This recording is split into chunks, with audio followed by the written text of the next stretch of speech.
עכשיו אנחנו רוצים לומר שלום וחג שמח לברק ניקסון. חג שמח, מה שלומכם? ברוך השם, הכל בסדר, ואנחנו, ככה זו הזדמנות שלנו, פעם ראשונה שאתה מגיע לכאן. כן, ברוך השם. חג, אבל אומרים חג שמח ואתה נזכר בסיטואציות שאולי היית במובנים מסוימים מעדיף לשכוח אותם, או שלא להיות בהם, אבל אילולא הם לא היית כאן. אני מודה להשם יתברך על כל מה שאני עובר, כל מה שעברתי וכל מה שאני אעבור. אני משליך עליו הכל. הגעתי למצב שיש לי פרופורציה מאוד מאוד מובנת בחיים, שכלום לא שלי, הכל של השם יתברך. אז למה אני אתעסק בדברים שהם לא שלי? אני משתדל תמיד להיות בשמחה, גם אם עולים לי קצת מחשבות של דברים נוראים שראיתי או שמעתי.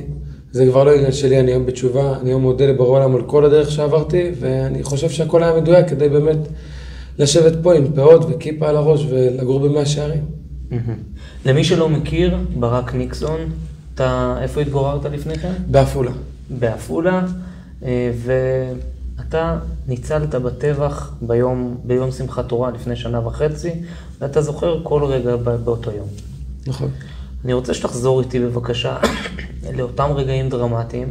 אתה היית בנובה, ומשם הגעת לאן שהגעת. ספר לי על הרגע שבו אתה מתחיל לשמוע את האזעקות ואתה מבין שמשהו קורה. אני מתחיל לשמוע אזעקות, והאזעקות מדי פעם זה טילים, זה לא מחבלים ודברים אחרים בנוסף, זה רק טילים אזעקות. אז שיש אזעקות, בן אדם יודע שעוד כמה שניות עובר את הצפצוף של האזעקה, עובר משהו, אמור לקרות משהו, וזהו, נגמר. זה לא ממשיך וממשיך. ובעצם מהפעם הראשונה ששמעתי את האזעקות, בעצם זה רק נהיה יותר ויותר מסוכן. ואחרי הטילים גם באמת הגיעו מחבלים. ואחרי שהגיעו מחבלים, הם באמת גם התחילו לראות באנשים. וכל זה אני באמת מסתובב סביב מלא אנשים ולא מבין איפה אני נמצא בכלל. אני מטייל שם בשדה, שכל השדה הזה לצערי הרב זה מלא מלא אנשים שבורחים, מתכופפים או קופצים בגלל שיורים בהם. ואני נמצא בכל השדה הזה ובעצם ממשיך לטייל כמו כולם. אני אומר השם יתברך. לא מוצא את עצמך, לא יודע לאן ללכת. לא יודע כלום, שום דבר, באמת. כי כל צד שלי יכול להיות או בחיים או במוות, כי הכדורים פשוט מגיעים לכל מקום. אם זה עובר לי מעל הראש, מתחת לרגליים, איפה שאני דורך, העלה של לידי מקבל כדור, ואני ממש רואה את העלה של לידי מקבל כדור, אז אני מבין מעכשיו אני משליך הכל עליו פשוט. מתי, שנייה לפני שאתה משליך את הכל על הקדוש ברוך הוא, מתי אתה שומע את הירייה הראשונה? תוך כמה זמן? גם כשאתה שומע את הירייה הראשונה, אתה לא מבין שזה הירייה הראשונה. אתה לא מבין שאתה באמת נמצא שם. אתה לא מבין שאתה באמת עכשיו באזור שכל שנייה, כל צד, זה יכול להיות מוקש של החיים שלך. אני מתחיל לשמוע כדורים, שריקות, ואני לא חושב שזה שריקות. אני חושב שזה משהו באוויר, משהו עבר, זה לא שריקות של כדורים. אף אחד לא מנסה לראות בי. אני נמצא עכשיו במקום בטוח. למה שמישהו יירה בי? אז זה היה קצת טילים למעלה. ואז אני שומע את היריות הראשונות, אני מאמין בסביבות 7 ומשהו בבוקר. שומע כבר יריות, שזה מטורף, שאין לך מושג איפה הכדור הולך לפגוע. ולא רק שהוא הולך לפגוע, אני גם רואה אנשים שכבר פוגע בהם הכדור, ואז זה עוד ירד, ועוד יריה, ועוד יריה, ופה, ועוד בן אדם, ועוד נשק, ועוד בן אדם עף על הרצפה. ואז אתה נכנס לסוג סרט, שכל שנייה נהיית יותר גרועה מהשנייה הקודמת. אחרי ששמעתי את הירייה הראשונה, גם ראיתי מחבלים. אחרי שראיתי מחבלים, גם ראיתי בקבוקי תבערה, ראיתי רימונים, ראיתי אנשים על הרצפה. תוך כדי זה אני צריך לרוץ ואני צריך לשמור על החיים שלי.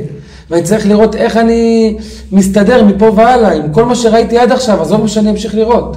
ואתה רץ לכיוון השירותים הכימיים, זו הייתה התחנה הראשונה, או שהיו בדרך עוד מקומות נסתרים? לא, אני רצתי לכיוון שטח ישראל, ואז המחבלים יצאו משטח ישראל. משם רצתי לכיוון הגדר של עזה, ואז מתוך הגדר של עזה יצאו עוד הפעם מחבלים, בעצם הקיפו אותי. משם נכנסתי לתוך האזור של המסיבה, של איפה שהיינו כולם. ובעצם שם אני רואה יהודים מתחמים מתחת למקררים, בתוך בר, בתוך שירותים כימיים, מתחת לגופות. ואז בעצם משם החלטתי שאני חייב להיכנס לאיזה סוג של מקום, ובעצם אנחנו נכנסים לשם. אתה נכנס לתוך את השירותים כימיים, שוכב על הרצפה. אני לא סוגר את הדלת, אם אתה סוגר דלת של שירותים כימיים, יש לך אדום בחוץ, כדי שיחשבו שיש מישהו בפנים, הם בעצם השירות הפתוחה. ובעצם שם אני יושב, ואני פשוט עושה שמע ישראל, וקורא תהילים, דברים שיש בענן כאלה, שכולם מכירים, נקרא לזה ככה. אתה לא היית דתי ולא הכרת... לא הייתי דתי, לא עשיתי כלום, אבל בעולם עשה איתי חסד. לפני הנובה התחלתי לשמור שבת. שמרתי 2 שבתות בחיים שלי, את השבת של ראש השנה לפני הנובה ואת השבת של סוכות לפני הנובה. ורשום מי ששומר שבת נגאל מכל רע. אז בעצם יצאתי בביטחון מלא למסיבה הזאת, כי ידעתי ששמרתי כבר 2 שבתות, אז הכל בסדר, בעולם שומר עליי. ולא ידעת ממה הוא הולך לשמור עליך. לא ידעתי ממה. חשבתי, אני סתם הולך למשחק ילדים, יקרא לזה ככה. לא הבנתי שאני מגיע למקום שמגן עדן יהפוך לגיהנום בשנייה. ותוך כדי שאני רץ שם, והמחבלים בעצם מנסים לרסס אותי, אז אני פשוט אומר לשם יתברך, תקשיב אבא שבשמיים. אני מבטיח לך הבטחה כזאת. אם אתה מחזיר אותי לאמא שלי, ואין צער לאמא שלי ואבא שלי, ואמא שלי לא בוכה עליי, אני מבטיח שאני נהיה הילד הכי טוב שלך. וזה בעצם ההבטחה שהייתה לי למול בורא העולם, וזה בעצם מה שהחזיק אותי, גם בשעות הקשות, שאני יודע שבורא העולם איתי בכל רגע ורגע, וידעתי שאני אחזור בתשובה. תספר לי על אותם שעות שבהם אתה נמצא בתוך תא השירותים, אתה שומע מה שמתרחש בחוץ, אתה שומע גם את הקולות בערבית ממש קרוב אליך. נכון. ומה שאני מרגיש בגוף, אי אפשר להסביר את זה במילים, אבל אם אני מנסה להסביר את זה, זה חוסר אונים מוחלט, ואי אפשר לדעת מתי אתה בחוסר אונים מוחלט עד שאתה בחוסר אונים מוחלט. זה הגוף לא פה, הגוף מנסה לחפש כל מיני דברים טובים בכל המעשה הזה והוא לא מוצא, שזה עוד יותר נכנס לפחד ולסטרס. זה פשוט התבודדות כזאת של 8.5 שעות שאני יושב בתוך תא שירותים כימיים. ומה אתה שומע באותם שעות? אני שומע על הוואקבר, אני שומע יתבח אל יהוד, אני שומע go up שהם צועקים ליהודים כי הם לא יודעים איך לדבר איתם. אני שומע צרחות איומות. קולות בעברית? כן, צרחות איומות בעברית. איומות. שיהודים צורכים, ממש. והיו גם קולות, שמעתי אותך אומר באחד המקומות, שגם היו קולות של דוברי עברית בלי מבטא ובלי זה. נכון, זה מה שהיה. אתה יכול לספר על זה? בהתחלה שישבנו בתוך תא שירותים כימיים, אני שומע זה צה"ל. עכשיו רק הגעתי לתוך השירותים כימיים. אני מודע לזה שמישהו אמור לבוא, להציל אותי, אני מודע לזה, אני הייתי גולנצ'יק בעצמי, אני יודע שמישהו אמור לבוא להציל אותי. ואז אני שומע זה צה"ל. ואני יושב בתוך תא שירותים כימיים. ואז אני שומע אנשים יוצאים מהמחבואים שלהם. באותו שנייה שהם יוצאים מהמחבואים שלהם, פשוט מישהו מרים נשק ומתחיל לרסס את כל היהודים שם, ואז אני שומע עוד פעם צרחות. אז בעצם אני מבין שמישהו צעק זה צה"ל, בעברית. ובעצם כל מי שיצא מהצה"ל שלה פשוט נרצח על הרצפה באותו שנייה. אתה מבין שהעולם שלך השתנה? שחזרתי לאמא שלי ואבא שלי. רק שחזרתי אליהם. לפני שחזרתי לאמא שלי ואבא שלי, לא עמדתי שנים בחיים. אני לא בחיים. אני מטייל פה כרוח בעולם הזה. אנשים נרצחים כל שנייה ושנייה. מי אני שאני לא גם ירצח? אני כל רגע רואה דברים מטורפים מול העיניים שלי, אני רואה מחבלים מולי שהם לא רואים אותי. אז מה אתה חושב? כל בן אדם הגיוני שיראה מחבלים מולו, שהורגו כבר את כולם, והוא היחידי שנשאר בחיים. הוא והשתי חברים שהיו איתו נשארו בחיים, והוא רואה שפשוט אף אחד לא מתייחס אליו, והוא גם בגוף וגם בנפש בריא. אז הוא אומר, טוב, אני לא בעולם הזה כבר, אני בעולם העליון, ופשוט מסתכל מלמעלה. ואתה באותם 8 שעות שאתה נמצא שם, מתי אתה מחליט לצאת? איך זה קורה? הצבא פותח לנו את הדלת, 5:30 בערב. פותח את הדלת. ואז אני לא יודע אם זה יהודים או לא. אני לא יודע אם הם יגידו אללה אכבר או שמע ישראל, אין לי מושג. ואז הם מוציאים אותנו החוצה, והם אומרים לנו, אתם 3 היהודים האחרונים שנשארו בחיים מכל האזור של המסיבה. ואז אני רואה את כל מה שאני רואה. ואני מבין שאני והשתי חברים שלי, אנחנו 3 היהודים האחרונים שנשארו בכל האזור של המסיבה. אני מבין מה קרה לכל האנשים שאני רואה. ואז אני חוזר הביתה. 12:30 בלילה אני חבק את אמא שלי. ואז ברגע שחיבקתי את אמא שלי, הבנתי שאני בחיים. כי חיבקתי את אמא שלי. כי זה מה שביקשתי מבורא העולם, לחזור לאמא שלי ואבא שלי, וחזרתי אליהם. אז הוא עמד בהבטחה שלו, ועכשיו אני צריך לעמוד בהבטחה שלי. לפני שאנחנו נעבור למה קורה בעקבות ההבטחה, ובעקבות המפגש הזה, אני רוצה שוב להתמקד איתך על אותן שעות קריטיות. אתה שומע את הצבא שאמור להגיע, אתה שומע את הקולות שקוראים לצבא ושואלים איפה הצבא, ומה עובר לך בראש, שאתה אומר, עוברת שעה, שעתיים, מצד אחד עדיין לא קורה לך כלום, מצד שני הצבא לא פה, אז אתה לא יכול לדעת מה קורה. זה הרגע שכל שנייה יכול לקרות לי משהו. כל שנייה, מאית שנייה. מספיק בן אדם פותח את התא, מספיק הדלת עפה, כי הדלת פתוחה בעצם. מספיק אחד מהחברים שאיתי משתעל, מספיק אני משתעל, מספיק אני פותח בקבוק מים, ויש את של הבקבוק מים, הכל משתנה. אם אני לא יושב עכשיו כפסל, 8.5 שעות, עם הרגליים למעלה, ופשוט עושה שמע ישראל, ופשוט מדבר עם בורא עולם, זה יכול להיגמר בשנייה. בשנייה שאני עוזב את בורא עולם, זה נגמר. אני יודע את זה. לא עזבתי את בורא עולם, וזה היו שניות נוראיות, השניות הכי נוראות שעברתי בחיים שלי. אבל אתה יודע, בסוף הכל חולף. אז רק כשזה חולף, רק כשזה נגמר, אתה מבין איפה היית. זה ככה. דמיינת פעם שהלוחם בגולני יושב כאן באולפני המחדש בלבוש כזה? לא, בחיים. תמיד קיניתי בדעתי. חיפשתי את הסיבה למה להיות דתי. למה לעשות את זה? זה משוגע. לא נוגע בנשים היום, שומר נגיעה, לא יוצא לכל מיני מקומות, לא יושב כבר עם החברים שרציתי לשבת, שהייתי יושב לי פעם, לא נוסע לנסיעות מיותרות, נקרא לזה ככה. שומר שבת, שומר את כל החגים, שם מתי שצריך לצום, 3 תפילות ביום, לומד כל היום תורה.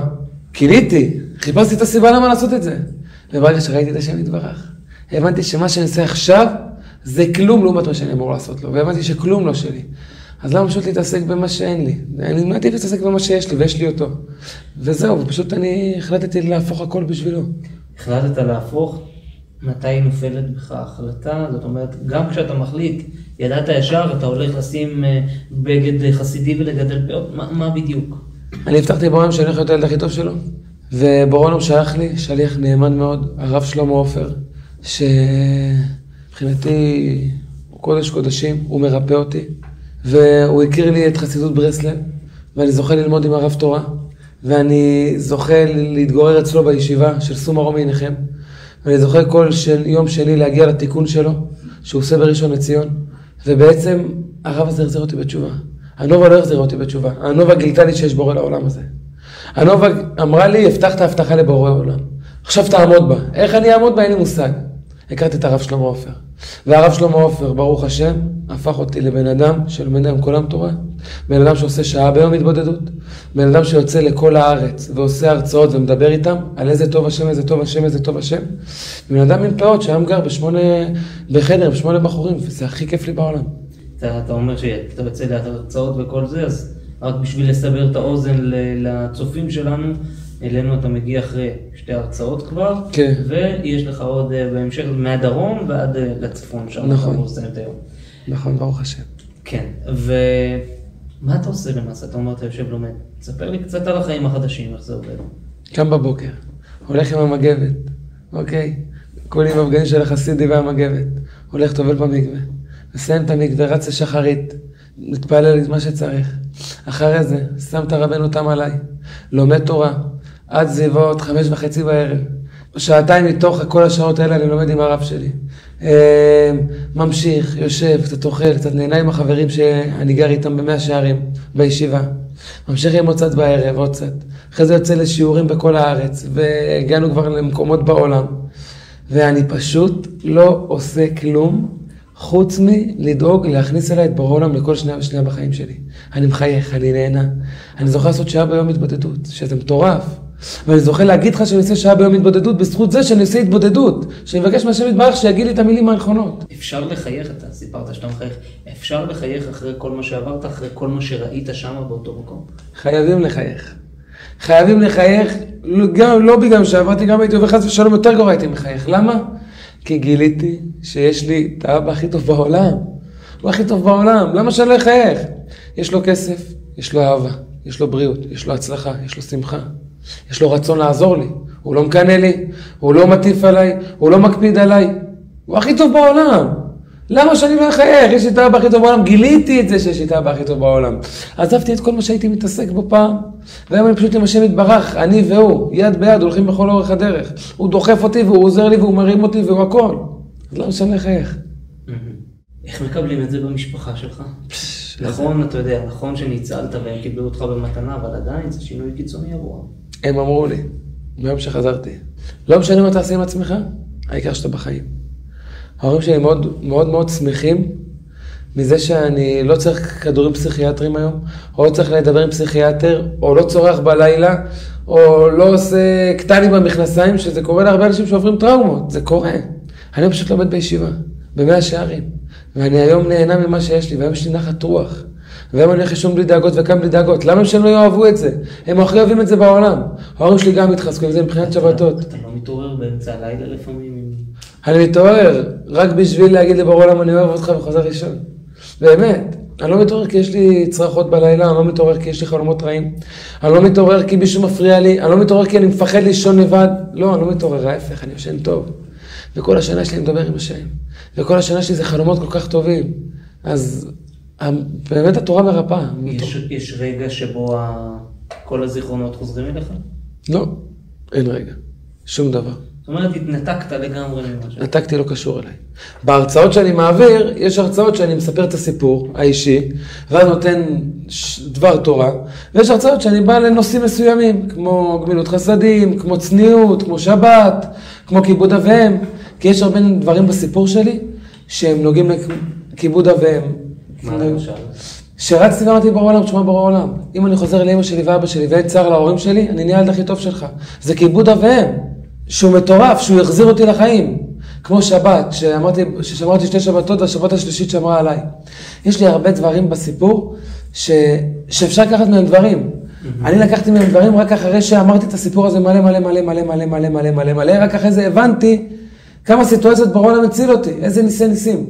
וכשאני שאני מגיע למקומות בפעם הראשונה, אז הם בדרך כלל רוצים שאני אספר את הסיפור, אני אספר את הסיפור איזה רבע שעה, ואז אחרי זה, עוד איזה 40-45 דקות, אני מדבר, צוחקים, שירים, יש שאלות. אז כשאני אספר את הסיפור, יש לי קצת זיכרונות. כי אני חייב להיזכר במשהו. אני מספר לבן אדם סיפור שקרה לי. אני לא יכול לספר את זה על תקליט שבור. אני חייב להיזכר באותו רגע, כדי שהוא יבין מה אני מדבר, כדי שהוא ירגיש מה אני מדבר. אז רק כשאני אספר את הסיפור, לפעמים יש לי פלשבקים קטנים כאלה, אבל גם הפלשבקים האלה, אומרים לי, בזכות זה חזרת בתשובה. על מה אתה דואג? מה הזיכרון הכי מטלטל שלך? מה-7 לאוקטובר? הזיכרון הכי מטלטל שלי. מה-7 לאוקטובר זה שאני זוכר את עצמי, עומד באמצע יער, לבד. מלא יהודים מסביבי, אבל אני לבד. אני עם השם יתברך, אני והוא. המחבלים מאחוריי, אני רואה אותם מאחוריי. אני מחליט לעצור הכל. אני מרים, מסע עיניים למרומים. פשוט אומר לו, אבא שבשמיים. וכדורים עוברים. אחרי יקר כדורים עוברים. אנשים על הרצפה. בקבוקי תבערה, רימונים, RPG, בלגן של החיים, מסיבת טבח, באמת. פשוט עוצר את הכל ואומר אבא שבשמיים. אם אתה מחזיר אותי לאמא שלי ואבא שלי, אני נהיה הילד הכי טוב שלך, באותו שנייה העולם עוצר, אני מרגיש אש כזאת, של הכל בסדר, אני שומר עליך, וזה בעצם, אני חושב, מה שהפך את 7 לאוקטובר מסיוט לחזרה בתשובה. יש רגע שבו, אתה יודע שבאותם רגעים בן אדם הפוך מה שנקרא, אמרת לא האמנת שאתה בחיים, לא ידעת אתה חי או שאתה רואה את זה מבחוץ. מתי הרגע הראשון שבו בכית, שבו הפנמת שאתה אמרת שחזרת הביתה, אבל אני... של ניצול נובה. מתי פתאום אתה מבין את כל המשמעות? כי גם שחזרת, אתה רשאי לי להגיד לך, גם כשחזרת הביתה וחיבקת את ההורים עדיין לא הפנמת באמת. נכון. אני הפנמתי, וזה היה משוגע בכלל, שעשיתי את זה. אני הפנמתי את זה, יום למחרת אני מניח תפילין בבוקר. ואני שם את התפילין על היד. ואז אני צריך להתפלל בחיים את מה שהתפללתי בתוך התא שירותים. להגיד שמע ישראל, לברך את השם יתברך, לדבר עם השם יתברך. השם יתברך, את מה הייתי בתוך תא שירותים כימיים. דיברתי איתך בדיוק אותם דיבורים שאני מדבר איתך עכשיו. זה משוגע. זה משוגע שעכשיו אני מדבר איתך את אותם דיבורים שאני מתפילין עליי. זה משוגע שהאחי הקטן עומד לידי ואני מניח לו תפילין. זה משוגע. והייתי צריך לעשות שמע ישראל. והשמע ישראל הזה היה כל כך קשה לי. כי לא רציתי לעשות שמע ישראל. לא רציתי. בעולם, אתמול ישבת אותי בתוך תא שירותים כימיים. אתמול עשיתי לך שמע ישראל, כי ידעתי שאני עומד למות, אז עשיתי לך שמע ישראל, שאם אני אעלה למעלה, לפחות יהיה את השמע ישראל הזה. עכשיו אני אומר את אותה שמע ישראל עם תפילין עליי. עכשיו אני אומר את אותם פרקי תהילים עם תפילין עליי. שם נשברתי, הלכתי הצידה, אני עומד מול קיר, אני יושב כזה על הרצפה, אני פשוט מתחיל לבכות. אחי ואמא שלי מסתכלים עליי, זה בבקשה תעזבו אותי, הכל בסדר, ואני בוכה, וזה בכי של הלב, זה לא בכי של קרה משהו. זה בכי שעברתי את הדבר הכי נוראי שעברתי בחיים שלי. אין לי מושג מה הולך לקרות מפה, השתניתי. זה היה בכי כזה, סיימתי לבכות, יצאתי החוצה, אמרתי בעולם אני אוהב אותך, בעולם עשית איתי חסד עצום שאני בכלל בחיים. המשכתי להניח תפילין, וזה בעצם הפעם הראשונה שיצא לי להבין בכלל איפה הייתי, שהתפללתי את אותם תפילות. ומאז אתה אומר לא יצא לך לבכות. יצא לי לבכות, אבל לא שהייתי עצוב. רק בשמחה יצא לי לבכות. בשמחה עצומה השם יתברך על מה שהוא עושה איתי בכלל כל הזמן הזה. תהליך משוגע. מתי הייתה הפעם האחרונה? שבכיתי, שמחת תורה. שנה אחרי. כן, שמחת תורה. חיבקתי את הספר תורה. כבר בלבוש החרדי. כן, עם הפאות. אני מחבק את הספר תורה, ואני לא מאמין שאני מדבר עם השם יתברך. שנה שעברה הייתי בתוך השירותים כימיים, היום אני חרדי, לא חרדי, חוזר בתשובה. גר במאה שערים ורוקד עם ספר תורה במאה שערים. זה משוגע, זה מטורף. בעצם שם היה התפרקות אבל טובה, באמת טובה. לאן אתה מתכוון להמשיך מכאן הלאה? מבחינת החיים, אני רוצה לדאוג תמיד לחייך. חשוב לי מאוד, אני מתפלל על זה הרבה, שתמיד בעולם שרי את החיוך על הפנים. אני רוצה תמיד להישאר עם אותן פרופורציות שיש לי עכשיו. אני רוצה לא להגיע למצב שאני, חס ושלום, חי בסרט, שאני חושב שאין לי איזה משהו, תמיד לדעת שהשם יתברך מעליי. ואני רוצה בעזרת השם שכל פעם שאנשים באים לשמוע אותי בהרצאות, או בשיעורי תורה, שתמיד כולם יהיו בחוץ ופשוט לחבק אותם ולהגיד להם, בזכותכם אני פה, בזכותכם. אתם שליחים כל כך נאמנים של השם יתברך, אתם מרפאים אותי. אתם עושים לי את הרצון הזה לקום בבוקר וללמוד כל היום בשביל ללכת בערב ולהוציא לכם את מה שאני לומד ביום יום. יש לי סיבה לעשות את זה, כי יש לי סיבה להחזיר את עצמי בתשובה, בשביל לנסות להחזיר גם אתכם. הזכרנו שהיית לוחם בגולני, והיום אתה אומר, עשית מהפך כזה כשאתה שומע את כל הדיבורים על חוק הגיוס, על כל הדברים האלו, מה אתה אומר לעצמך? שאני יודע את האמת. והאמת היא שאם כל עם ישראל יפתח תהילים ביום, לא יותר מלחמות. אם כל עם ישראל ישמרו שבת, לא יותר בלגנים. אם כל עם ישראל ילמד תורה, המשיח פה. אנשים אומרים, אם לא יהיה לנו צבא, לא יהיה מי שיגן עלינו. גם ב7 לאוקטובר היה צבא. וגם שם לא יהיה מי שיגן עליי. ברור העולם יגן עליי. אני יודע שיש לי את ברור העולם, אני לא צריך שום דבר. ויותר מזה, אני יודע שאם כל עם ישראל יעצור את העולם שלהם, יעצור, ויגיד, אנחנו שומרים 2 שבתות ברצף, אנחנו נגאלים. פשוט אנשים לא מבינים את זה בדעת שלהם. זה מה שאני זכיתי להבין. לא צריך שום דבר, צריך רק את השם יתברך, והוא יכול לעשות הכל. יצא לך לשוחח עם הורים של חברים שלך שנהרגו שם? כן, יצא לי. הם מחזקים אותי מאוד, אני מחזק אותם מאוד. אנחנו דואגים תמיד אחד לשנייה, אחד לשני, ואני שמח שיצא לי להכיר אותם יותר לעומק אחרי המקרה הזה, כי באמת יצא לי להכיר אותם. מי הכי קשה לך? זה חבר טוב שאיבדת או משהו? יש בן אדם שהייתי מעריץ שלו, קוראים לו רז פרץ. אני הלכתי לגולני בזכותו. הוא היה לוחם בגולני, חבר שלי 4 חודש לפניי, הוא התגייס. ואמרתי לו, אני רוצה להיות כמוך, אני רוצה להיות כמוך, אני רוצה להיות כמוך. ובעצם התגייסתי לגולני. ונשארנו חברים טובים ברוך השם. והוא נשאר מ"פ וכבר קצין בדרגה מאוד גבוהה. וב7 לאוקטובר הוא נלחם על המדינה הזאת. הוא הציל משהו כמו 7 או אפילו יותר אנשים שהיו סגורים בתוך מיגונית, בתוך החמ"ל שלהם, והוא פשוט היה ירה בכל החלונות, כדי שיחשבו שיש שם מלא אנשים, פשוט שם מחבלים ממח שימה ושם זה חם, השם ייקח דמה, השם יושב מקום בעזרת השם. אז פשוט רצחו אותו, ואני מתגעגע אליו, אני מעריץ אותו, ואני אעשה הכל, ואני עושה הכל, כדי שהוא יחזור אליי בעצם, בעזרת השם. אם הוא היה פה היום, מה הוא היה אומר לך כשהוא רואה אותך ככה? או מה הוא אומר לך מלמעלה? מה אומר לי מלמעלה? הוא נמצא במקום הכי טוב שיכול. הוא נמצא במקום הכי טוב שיש, אני יודע את זה. ומה שהוא אומר לי, מישהו אוהב אותי.